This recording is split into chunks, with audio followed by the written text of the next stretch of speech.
तो हेलो दोस्तों, कैसे आप सभी लोग। आप सभी का स्वागत है डीडीसी कोचिंग में। मैं दीपक कुमार एक बार आप लोग के साथ आ गया हूँ यूपी बोर्ड के महत्वपूर्ण टॉपिक के साथ, वो भी सब्जेक्ट मैथ के साथ। दोस्तों अभी तक आप लोग हमारे चैनल पर नए हैं, चैनल को सब्सक्राइब करें और बेल आइकन टिक करें, प्रेस करें। इससे क्या होगा, जब वीडियो नोटिफिकेशन जाएगा सबसे पहले आपके पास पहुंचेगा। चलते हैं दोस्तों, ज्यादा देर करते हुए अपने वीडियो के पास। आप लोग कैसे हैं? मस्त होंगे, जबरदस्त होंगे। चलिए फिर दोस्तों तो चलते हैं। ये है यूपी बोर्ड 2025 सूत्र।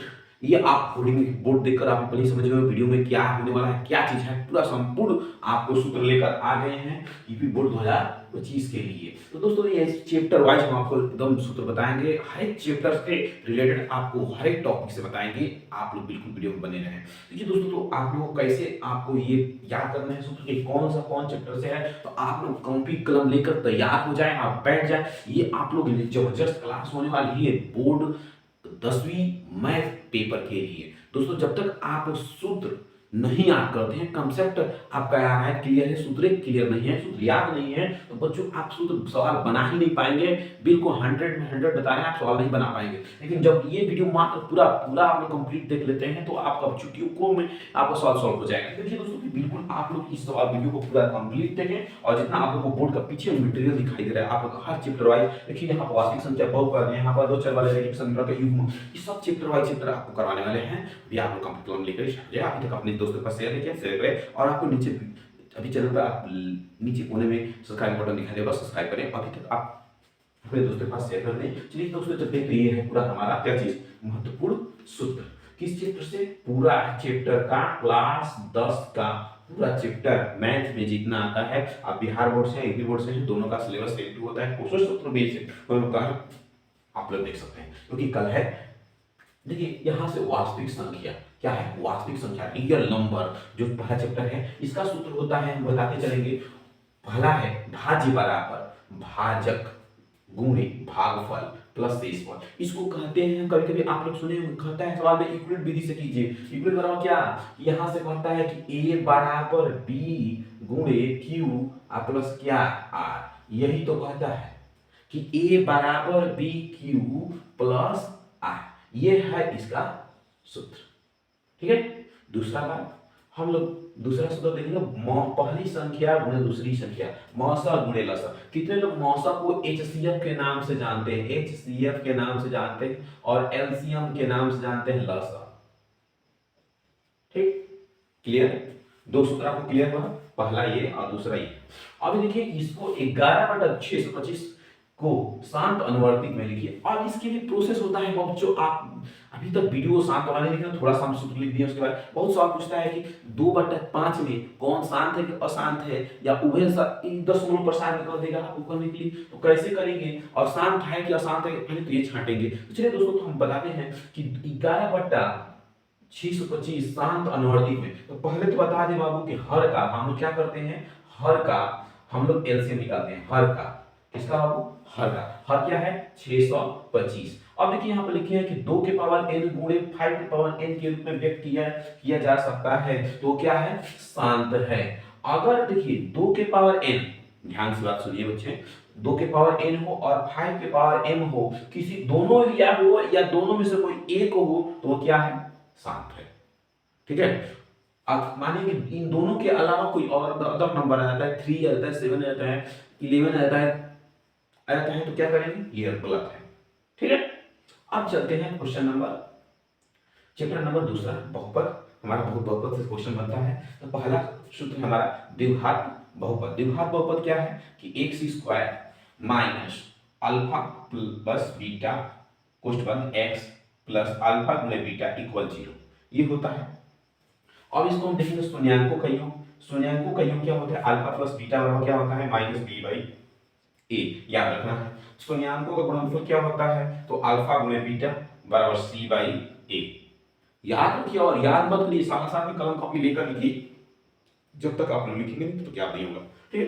अब देखिए ये द्विघात था। अब इसमें कभी कभी पूछ लेता है त्रिघात बहुपद। त्रिघात बहुत कम पूछता है, इसको देख ले, लिख ले, या बहुत कम पूछता है। इसका सूत्र होता है कि एक्स क्यू, क्या है बच्चे, एक्स क्यू है, एक्स क्यू माइनस कोष्ठ में alpha plus beta plus gamma कोष्ठबंध एक्स स्क्वायर प्लस अल्फा गुणे बीटा बीटा गुणे gamma gamma plus gamma plus alpha question X alpha गुणे बीटा इक्वल गामा इक्वल 0। ये होता है सूत्र किसका, त्रिघात बहुपद का। किसका होता है बच्चे, त्रिघात बहुपद का। ये टोटली सूत्र होता है त्रिघात बहुपद का। तो ये बहुत कम पूछता है हमारे हिसाब से। अब देख लीजिए हम छोटा छोटा कर दिए हैं, alpha plus beta plus gamma बराबर क्या होता है, तो माइनस बी बाई ए, और alpha beta plus beta alpha gamma और गामा अल्फा बराबर सी बाई ए, अल्फा गुणे बीटा गुणे गामा बराबर D by A minus D by A होता है। ये होता है सूत्र कंप्लीटली इस बहुपद चैप्टर का। और एक और आता है ग्राफ। ग्राफ भी आता है, कहता है कि ये y है, ये y डैश है, ये x है और ये x1 है। तो कहता है कि जैसे मानिए क्वेश्चन दे दे ऐसे कर कर कहेगा कि x इसमें कितने अक्ष x अक्ष पे टच किए हैं, तो एक बार, दो बार, तीन बार। ये x अक्ष का सुनाम क्या हो जाएगा, कभी जब भी पूछेगा बच्चों आपसे x अक्ष का पूछेगा, y का नहीं पूछेगा, x अक्ष का पूछेगा। ठीक है, तो ये चैप्टर से पूछेगा। अब चलते हैं दो चरवाहे रैखिक समीकरण का युग्म है।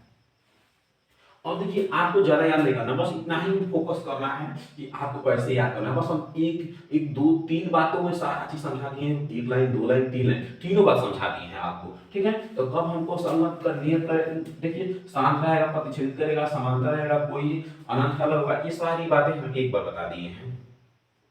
चलिए पहला तो इसका सूत्र होता है, एक हम लिख दें आपको सूत्र, इसका होता है a1x square plus b1x plus c1 equal 0, a2x square plus b2x plus c2 equal 0। इससे हमको तुलना किया जाता है। तो अब इसमें तुलना कैसे करेंगे, तो तुलना करेंगे, देखिए अनुपातों का तुलना, जैसे a1 बटा a2 does not equal b1 बटा b2। जब ये रहेगा तो ये क्या होगा, प्रतिच्छेदित होगा। और क्या होगा, बीजगणितीय में क्या होगा, एक और केवल एक ही हल अद्वितीय होगा। क्या होगा, एक ही हल अद्वितीय होगा। ये निकाय संगत होगा। क्या होगा, संगत में देखेंगे लिखेंगे तो क्या होगा, a1 बटा a2 b1 बटा b2 नॉट इक्वल b1 बटा b2 है, तो इसका निकाय संगत होगा। अब दूसरा देखते हैं टॉपिक हमारा क्या है, ये है a1 बटा a2 b1 बटा b2 और c1 बटा इक्वल c2। मतलब तीनों बराबर रहेगा तो समानुपाती रेखा होगा, अनंत हल होगा। ये संगत है, निर्भर करेगा, किस पर करेगा, संगत है और निर्भर भी करेगा। और ये समपाती है और इसके अनंत हल हो सकते हैं, किसी भी तरीके से हम हल कर सकते हैं। आइए देखिए, इसमें थोड़ा सा कुछ त्रुटि हो गया है, इसमें ये नॉट इक्वल रहेगा। ये क्या है, नॉट इक्वल है। a1 बटा a2 b बराबर b1 बटा b2 नॉट इक्वल c1 बटा c2। ये समांतर होगा। कब होगा, इसमें कोई हल नहीं होगा। इसमें क्या होगा, इसमें पूरा अनंत हल होगा, इसमें कोई हल होगा नहीं। ये क्या होता है, जब कोई हल नहीं होगा तो क्या होगा, अशांत होगा। क्या होगा, अशांत होगा। तो आप लोग समझ गए, इतना बात समझ गए, नोट कर लीजिए। अब देखिए यहाँ से ये बात याद है, तीन विधियां होती है, तीन विधि से हल किया जाता है इस सवाल में, प्रतिस्थापन विधि, विलोपन विधि और ब्रज गुणनखंड विधि। तो ब्रज गुणनखंड विधि का भी हम आपको सूत्र बता देंगे, पूरा निचोड़ कर आप इतना नोट कर लीजिए। अभी आप मेरे चैनल पर पहली बार आए, चैनल सब्सक्राइब करें और बेल आइकन प्रेस करें। तो ब्रज गुणनखंड विधि का जो सूत्र होता है x बटा b1 multiply c2 minus b2 multiply c1 बराबर y a2 c1 minus a1 c2 बराबर 1 बटा a1 b2 minus a2 minus b1। ध्यान से पढ़ेंगे दोस्तों, द्विघात समीकरण। द्विघात समीकरण का मतलब होता है क्या, कोई नहीं तो सब पूछ देता है आपको कि द्विघात समीकरण है या नहीं है। पहला प्रश्न आपका पूछ देगा, जैसे x square plus 2x plus 5 द्विघात समीकरण है या नहीं। जिसके वैसे पद जिसके अचर पद जिसके पद में क्या होता है, दो घात होता है, द्विघात में कर जैसे द्विघात समीकरण में हम लोग पहला सूत्र देखेंगे, सीधा चार का सूत्र, x बराबर b minus b plus minus root में b स्क्वायर माइनस 4ac बटा 2a, ये होता है सीधा चार का सूत्र। दूसरे आता है विविक्तर का सूत्र। विविक्तर का सूत्र d से डिनोट करते हैं और b स्क्वायर माइनस 4ac होता है। थोड़ा इसमें सूत्र कई थे होते हैं, d इक्वल 0 आ जाता है तो मान वास्तविक परिमेय और समान होता है, और d ग्रेटर देन 0 आता है तो अवास्तविक परिमेय काल्पनिक। ये जगह अधिकांश हो जाता है और भी होते हैं, लेकिन हमने नहीं लिखा है। देखिए दोस्तों, तो इतना आप लोग को पूरा जान गए कि ये विविक्तर सूत्र होता है x बराबर minus b plus minus root में b स्क्वायर माइनस 4ac। ये किसका होता है, विविक्तर का होता है। ये सॉरी सीधा का होता है, विविक्तर का होता है d बराबर b स्क्वायर माइनस 4ac। ये दो सूत्र याद हो गया। ये इतना होता है किसका, ये ब्रज गुणनखंड का सूत्र होता है। आप लोग परीक्षा में अगर कहेगा ब्रज गुणनखंड से आप प्रतिस्थापन से हल कर दी है तो आपको नंबर नहीं दिया जाएगा बच्चों। तो बिल्कुल ध्यान दें कि जिस विधि से कहा है आप उसी विधि से हल करें। क्वेश्चन को। अब आगे आते हैं, कहेगा तीन क्रमागत संख्या, तो x कभी कहता है तीन क्रमागत संख्याओं का योग क्या होगा, माने कि योग दे देगा 999, तो संख्याएं क्या पूछे, तो कहेगा तीन क्रमागत कहेगा तो x कामा x प्लस 1, दूसरा x प्लस 2 है। दूसरा क्वेश्चन पूछेगा कि तीन क्रमागत सम या विषम पूछ ले, या ओड पूछ ले, या इवन पूछ ले, या सम पूछ ले, या क्या पूछ ले, विषम। तो अभी लगाएंगे x कामा x plus 1, x plus 2, x plus 4, ये तीन के लिए। अगर दो पूछता है तो दो ही लिखेंगे, अगर एक पूछता है तो एक लिखेंगे, सीधी सी बात, एक पूछेगा नहीं। तीसरा पे आता है पाइथागोरस प्रमेय। पाइथागोरस प्रमेय का क्या होता है, कर्ण का स्क्वायर लंब बराबर लंब का स्क्वायर प्लस आधार का स्क्वायर, मतलब इसका सूत्र हम लोग लिख सकते हैं। अब देखिए ये छोटा छोटा सूत्र है, ये तो आप लोगों को अभी आगे मेन सॉल्यूशन में हम बताएंगे। समकोण त्रिभुज के क्षेत्रफल a बराबर 2 गुणे आधार में ऊंचाई, आयत का क्षेत्रफल बराबर लंबाई गुणे चौड़ाई, और ये आयत का परिमाण बराबर 2 गुणे लंबाई प्लस चौड़ाई। इतना हो गया आप लोगों के लिए। ये चलते हैं हम लोग समांतर श्रेणी। समांतर श्रेणी में आप लोगों को भी खास करने वाला है, कहेगा सर्वांतर। सर्वांतर को हम d से डिनोट करते हैं, किससे डिनोट करते हैं, सर्वांतर को d से। प्रथम पद जो होता है, प्रथम पद उसे a से डिनोट करते हैं, ठीक है। और जो n इसमें दिखाई दे रहा है nवां पद है, माने nवां पद नंबर है। देखिए d बराबर सूत्र है, जब d का मान निकालना हो a plus d, a plus 2d, a plus 3d, a plus 4d, इसी तरह डाटा करता चलता रहता है। अगर हम an बराबर निकालते हैं, an बराबर a plus n minus 1 d, ये क्या है, सर्वांतर है, n क्या है, नंबर है, संख्या है, और ये क्या है, प्रथम पद है, और an योग है। इसी तरह अंतिमों पद दे देता है, जैसे इस तरह दे दे 3 6 9 है, डायरेक्ट का 99 दे दे, तो अंतिमों पद क्या है, l है, तो ये 99 l है। यहाँ पर देखिए l प्लस l बराबर a plus n minus 1 d। कभी कभी ये भी पूछ देता है कि आपको कहेगा कि a तथा c का समांतर मध्य क्या होगा। ऐसे सवाल आप लोगों को पेपर में देखे होंगे, कभी कभी यहाँ पर छोटा सा लिख रहे हैं, कह देगा कि 2 बॉक्स दे देगा और 6, 2 और 6 के बीच में कौन सा नंबर भरा जाएगा। अब इसको आपको हल करने के लिए बड़ी सोचना पड़ेगा, तो इसको हम दोनों को 2 प्लस 6/2 करते हैं, ये सूत्र है, a प्लस b/2। देखिए ये मध्य बराबर सूत्र होता है, तो ये 8 हो जाएगा, ये 4 क्या भरा जाएगा यहाँ पे 4। इसके लिए आप लिए बेहद इंपॉर्टेंट सूत्र होता है, ये याद रखें। अब कह रहा है nवां पदों का योग बराबर sn बराबर n/2 कोष्ठ में 2a प्लस n माइनस 1 गुणे d। sn क्या है, योग है, क्या है, sn क्या है, योग है, n क्या है, नंबर है, a क्या है, जानते ही हैं, d क्या है, समांतर है। sn बराबर किस सूत्र हम लोग देख लेंगे, और sn बराबर n/2 a प्लस n, ठीक। दूसरा उसी का नीचे होता है sn बराबर n/2 a प्लस n, अंतिम देता है तो लगाते हैं। कहेगा तीन पदों के लिए, माने तीन पद अगर देता है, कहेगा तीन पदों का योग इतना है, तो इसका सूत्र आता है a minus d comma a plus d हो गया।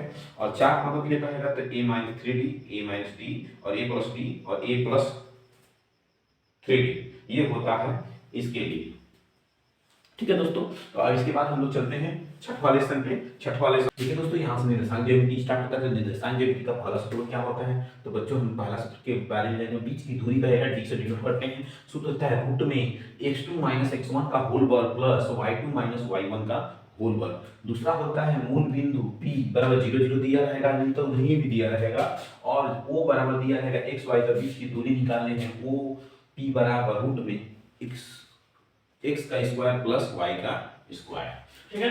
आप देखेंगे अंतर विभाजन कर देगा, जब उसका है अंतर विभाजन कीजिए, दो बिंदु दिया रहेगा m1 m2, अनुपात में दिया रहेगा m1 m2 का मान और x1 x2 और y1 y2 का मान दिया रहेगा। ऐसे दिया रहेगा तो लगाते हैं x बराबर m1 गुणे x2 प्लस m2 गुणे x1, m1 बटा m2। y बराबर लगाते हैं, वही का सूत्र होता है m1 y1 y2 m2 y1 बटा m1 प्लस m2 होता है। इतना क्लियर हो गया बच्चों, तो इतना क्लियर हो गया तो नोट करते रहिए बच्चों आप लोग बिल्कुल।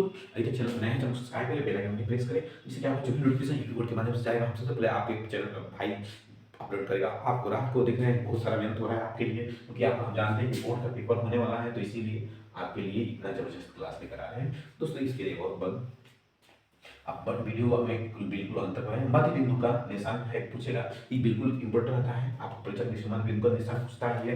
तो x1 प्लस x2 बटा 2 y1 प्लस y2 बटा 2।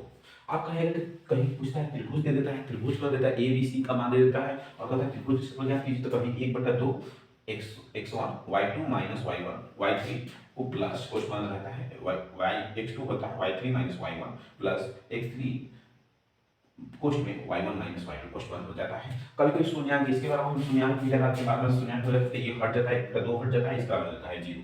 ठीक है, तो जब ये होता है 0 हो जाता है। तीसरा देखते हैं, यदि कहता है कि यदि त्रिभुज का शीर्ष x1 y1 x2 y2 x3 y3 हो तो केंद्र का निर्देशांक x1 plus x2 plus y x3 बटा 3 होता है। देखिए यहाँ पर 2 होता है, यहाँ क्या होता है 3 होता है। उस तरह y1 plus y2 plus y3 बटा 3 होता है। ठीक है, तो दोस्तों इसके बाद हम लोग चलते हैं निरसान ज्यामिति का इतना ही सूत्र होता है। चलते हैं त्रिकोणमिति का परिचय के बारे में। त्रिकोणमिति का बेहद खास होने वाला है, आप लोगों को 10-12 नंबर का यहाँ से सवाल आने वाला है, तो 12 नंबर के लिए बेहद आप लोग तैयार हो जाए। और देखिए 12 नंबर का यहाँ से आएगा, पहले तो आप लोगों को sine cos tan cot sec दिखाई दे रहा होगा, ये आपको ये sine cos tan cot sec cosec दिखाई दे रहा है। तो पहले तो आपको ये जानना जरूरी है कि कैसे होता है, साइन बराबर क्या होता है। तो कुछ नहीं करना है बच्चों, यहाँ पर लाल बट्टा काका लिख लेना है आपको कॉपी में, बिल्कुल आसान है। एल के है, ए के है, एल ए है, तो साइन बराबर क्या होता है लंब बटा कोण होता है। देखिए कोई त्रिभुज हम आपको बना दे रहे हैं यहाँ पे, और ऐसे होता है, ये 90 डिग्री का होता है, ये थीटा उसका कोण बनाता है, ये क्या होता है कोण होता है, ये होता है आधार और ये होता है लंब। ठीक है, तो आप लोग जान गए, इसको कोण करते हैं, इसको आधार करते हैं, इसको लंब करते हैं। यहाँ पर 90 डिग्री का अंश का डिग्री का कोण बनाता है, यहाँ पर थीटा अंश का बनाता है। चलिए साइन बराबर क्या होता है तो आप लोग कमेंट में मुझे नीचे कहेंगे। साइन बराबर एल बटा के होता है, और एल कहाँ से, एल ये और के ये। और cos बराबर क्या होता है आधार बटा कोण होता है, और टेन बराबर क्या होता है तो लंब बटा आधार होता है।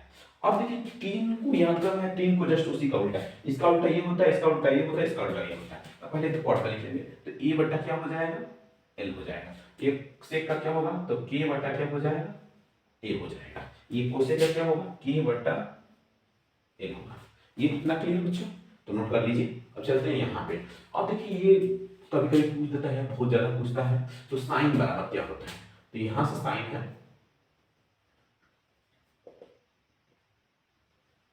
देखिए साइन थीटा बराबर 1 बटा कोसेक थीटा, क्या होता है 1 बटा कोसेक थीटा, और ये देखिए कोसेक थीटा बराबर क्या होता है 1 बटा साइन थीटा। तो sine theta into cosec theta बराबर क्या होता है 1 होता है, याद रखिए क्या होता है 1 होता है। उसी तरह हम cos थीटा बराबर क्या लिखेंगे, cos थीटा बराबर होता है 1 बटा sec थीटा, और sec थीटा बराबर क्या होता है 1 बटा cos थीटा, और sec theta into cos theta बराबर 1 होता है।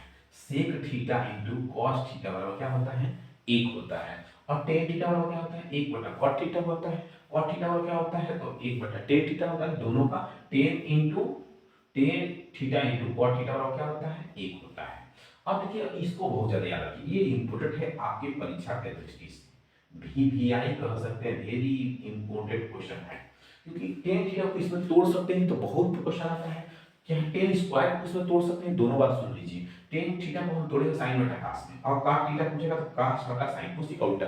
अगर tan थीटा स्क्वायर पूछता है तो tan square theta plus cos square theta को तोड़ते हैं, अगर cot स्क्वायर थीटा पूछता है तो cos square theta plus sin square theta को तोड़ते हैं। ठीक है, तो इतना याद रखिए। अब देखिए कुछ सूत्र होते हैं, पूरा महत्वपूर्ण सूत्र जो है वही लिखे हैं आपके लिए, क्योंकि ये देखिए बेहद खास है, sin square theta plus cos square theta, ये याद रखिएगा ना, आप परीक्षांतर कर करके याद कर लेते हैं। sin square theta plus cos square theta क्या होता है 1 होता है, तो आपका sin थीटा कोई पूछेगा क्या होता है तो 1 plus minus sin cos square theta होता है। अब कोई पूछे cos स्क्वायर थीटा क्या होता है, cos स्क्वायर क्या करेंगे, इसको उल्टा कर देंगे, हो जाता है 1 माइनस sin स्क्वायर थीटा। देखिए यहाँ sec square theta minus tan square theta बराबर क्या होता है, ये लाइन देखेंगे तो 1 होता है। अब देखिए sec स्क्वायर थीटा बराबर क्या होता है तो 1 प्लस tan स्क्वायर हो जाता है। अब कोई sec square theta tan square theta पूछेगा तो इसको उधर बुला लेंगे, तो इसको बुलाएंगे तो लिखेंगे sec स्क्वायर थीटा माइनस 1 होता है। इसी तरह हम पूछेंगे cosec square theta minus cot square theta बराबर क्या होता है 1 होता है। और पूछेंगे cosec स्क्वायर थीटा बराबर तो 1 प्लस cot स्क्वायर थीटा होता है, cot स्क्वायर थीटा बराबर क्या होता है तो 1 minus cosec square theta minus 1 होता है। ठीक है, तो चलते हैं दोस्तों नेक्स्ट पार्ट में।